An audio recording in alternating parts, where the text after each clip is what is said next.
Desa Suara Jakarta. Peringatan Hari Anti Korupsi Sedunia berlangsung pada tanggal 9 Desember 2012 lalu di Jakarta. Puncaknya diadakan pada tanggal 10 Desember 2012 yang berlangsung di Istana Presiden Republik Indonesia yang dihadiri oleh pimpinan lembaga, Menteri Kabinet Indonesia Bersatu Jilid 2, Gubernur dan Wakil Gubernur seluruh Indonesia. Tema yang diangkat adalah terus berjuang berantas korupsi.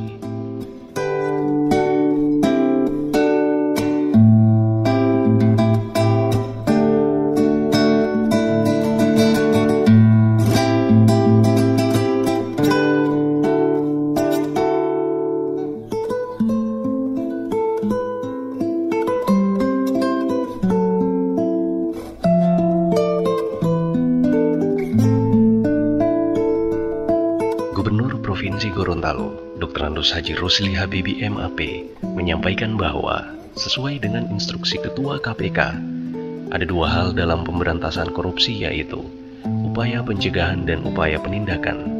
Dan ini yang paling penting. KPK menyampaikan bahwa pemberantasan korupsi ada dua hal. Yang pertama upaya pencegahan dan yang kedua upaya penindakan. Nah, ini harus dua-duanya jalan. Juga Menteri Hukum dan HAM juga menyampaikan begitu, termasuk penyampaian Presiden.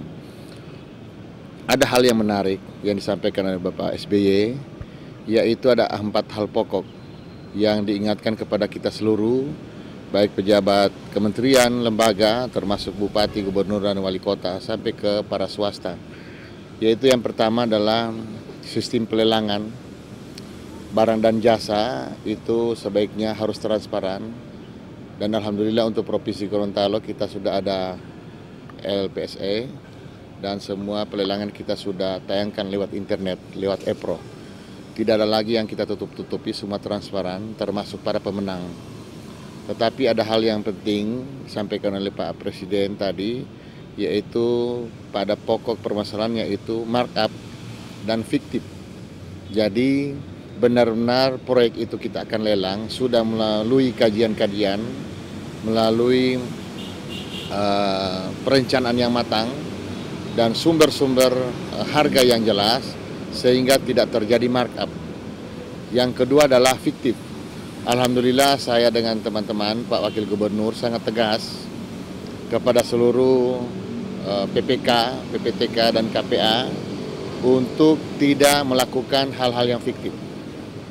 Ini sangat berbahaya, termasuk perjalanan-perjalanan dinas yang selama ini di mana-mana, termasuk di Provinsi Gorontalo, itu sering ditemui oleh BPK pada pemeriksaan reguler setiap tahun, itu banyak ditemui perjalanan-perjalanan fiktif. Ini saya tidak mau lagi dengar. Dan insya Allah pada tanggal 17 Desember saya akan melaksanakan apel Korpri seluruh pegawai di Gorontalo untuk mengumumkan reward and punishment kepada seluruh pegawai. Karena kita telah sepakat tahun 2012 merupakan tahun disiplin. Tahun disiplin yang kita telah komitmen di Provinsi Gorontalo. Sehingga tanggal 17 saya akan umumkan hal-hal itu. Baik yang mendapat reward dan mendapat punishment pada tanggal 17. Yang berikutnya, poin kedua yang disampaikan Pak Presiden adalah perizinan. Ini juga perizinan karena beberapa regulasi yang terjadi, sehingga banyak juga perizinan yang telah dilampirkan ke daerah, baik di kabupaten, kota, dan provinsi. Ini mendapat penegasan juga dari Pak SBY agar perizinan harus benar-benar mengikuti tata aturan yang berlaku, terutama perizinan tambang, perizinan perkebunan, dan lain-lain. Yang ketiga adalah pembahasan dan penggunaan APBD, baik itu APBD maupun APBN oleh kementerian dan lembaga. Khusus APBD Provinsi Gorontalo, kami sangat transparan. Dan pembahasan dari awal, perencanaan dari awal untuk APBD 2013, saya sudah mengikuti anjuran Kepala BPKP Pusat, Pak Prof. Mardiasmo, untuk melibatkan KPK dan BPKP. Alhamdulillah kami sudah ikuti, dan salah satunya di Indonesia Provinsi Gorontalo yang telah menerapkan itu.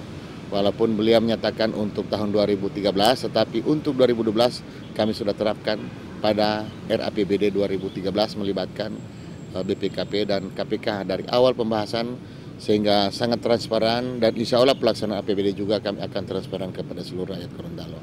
Yang keempat adalah masalah pajak. Ini juga harus transparan, dan saya akan menyurat langsung ke BPKP maupun KPK untuk membuat satu sistem perpajakan yang transparan dan online seperti yang dilakukan oleh Pak Jokowi di Jakarta. Jadi semua perpajakan itu kita harus online semua dan transparan, bisa dibaca oleh seluruh masyarakat melalui situs yang ada. Ini sangat penting agar tidak ada kong-kali-kong terhadap perpajakan, baik itu pendapatan asli daerah, pajak-pajak lain, dan saya himbau juga kepada pemerintah kabupaten kota untuk transparansi pada perpajakan, terutama IMB, perizinan-perizinan usaha, dagang, dan lain-lain itu kebanyakan di kabupaten kota. Nah, ini juga himbauan dari beliau agar kita tetap transparan dan tidak ada kong-kali-kong masalah-masalah pajak. Di tempat yang sama, Presiden Republik Indonesia memberikan pengarahan kepada para gubernur dari 33 provinsi dan pelaksana tugas mengenai daftar isian perencanaan anggaran untuk tahun 2013.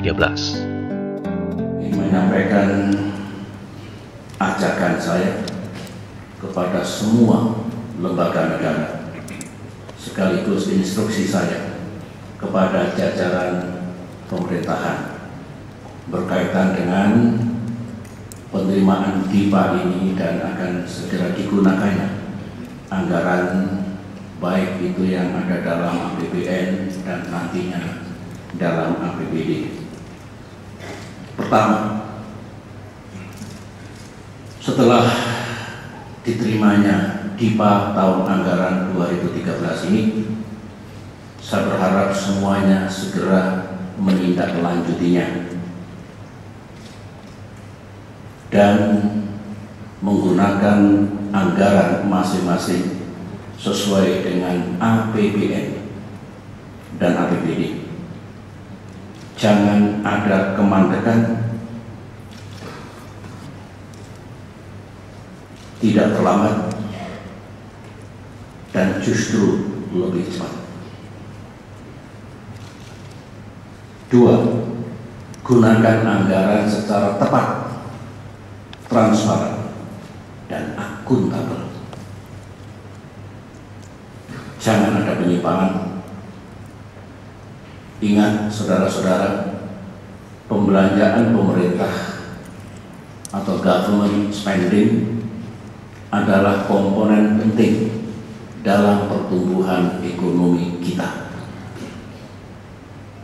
Kalau tidak digunakan dengan baik, hampir pasti menghambat pertumbuhan perekonomian. Oleh karena itu, sekali lagi, gunakan tepat waktu dan tepat sasaran sehingga tidak menghambat pertumbuhan ekonomi. Kalau kita lalai menggunakan anggaran ini sehingga pertumbuhan ekonomi terhambat, berarti peningkatan kesejahteraan rakyat juga terganggu dan terhambat. 2 itu saja instruksi saya. Selamat bekerja, selamat bertugas. Mari kita sukseskan RKP dan RKPD tahun 2013 serta APBN dan APBD tahun 2013. Saya ingin melihat pelaksanaannya nanti untuk bersama-sama kita bertanggungjawabkan kepada seluruh rakyat Indonesia.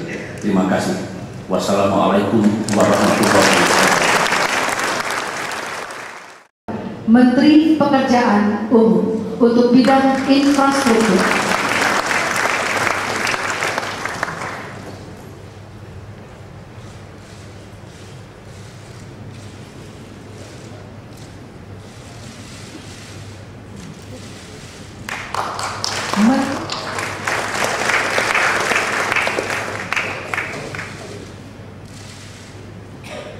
Menteri Sosial untuk bidang pengentasan kemiskinan.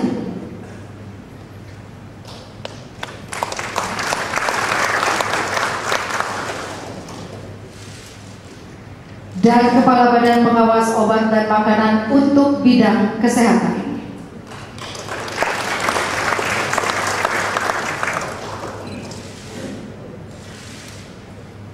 Selanjutnya penyerahan kepada 33 gubernur.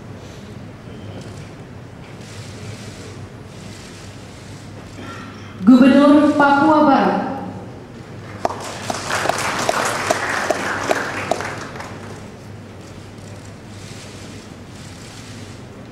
Gubernur Kepulauan Bangka Belitung.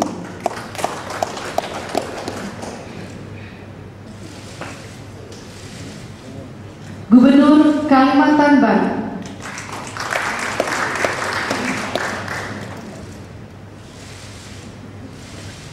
Gubernur Sulawesi Tenggara.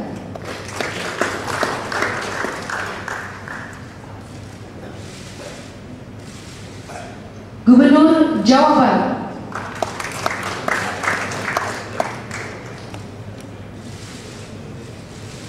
Gubernur Nusa Tenggara Timur.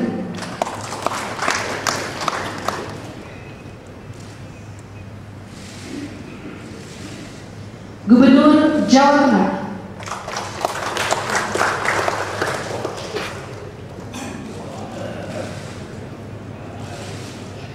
Gubernur Bali.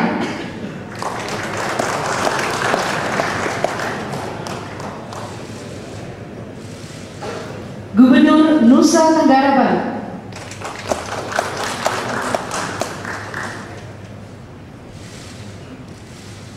Gubernur Kalimantan Timur.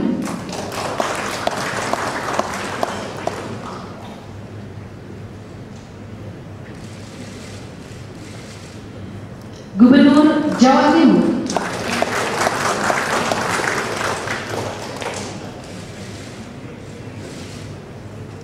Gubernur Jambi.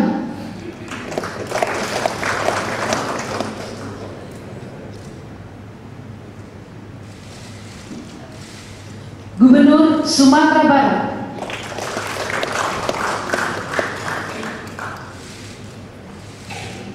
Gubernur Sulawesi Tengah.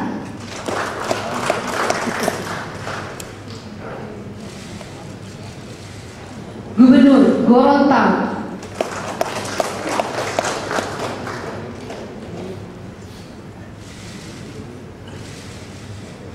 Gubernur Aceh.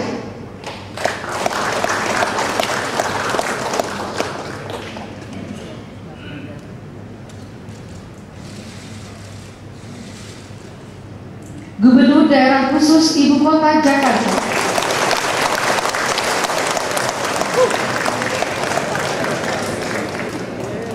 Pelaksana tugas Gubernur Bengkulu.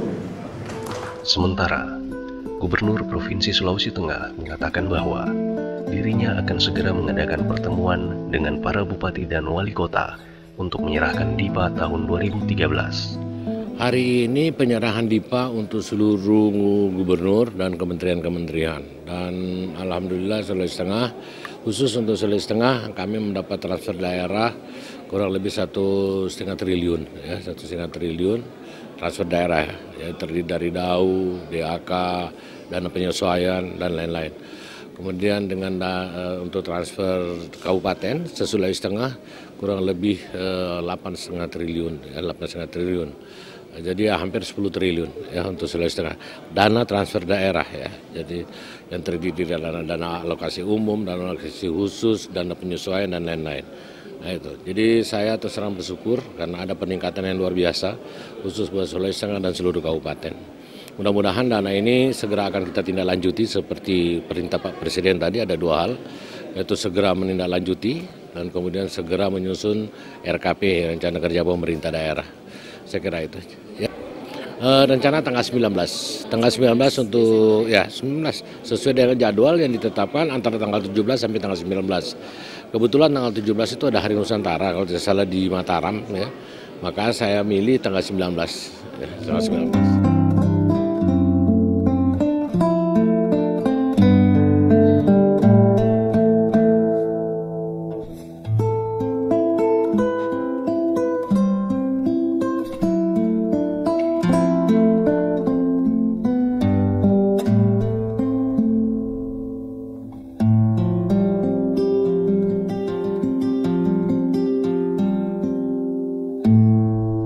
Nancy Tamara, Afrizal Akbar, Abdul Hafidh Wahab, Suara Jakarta.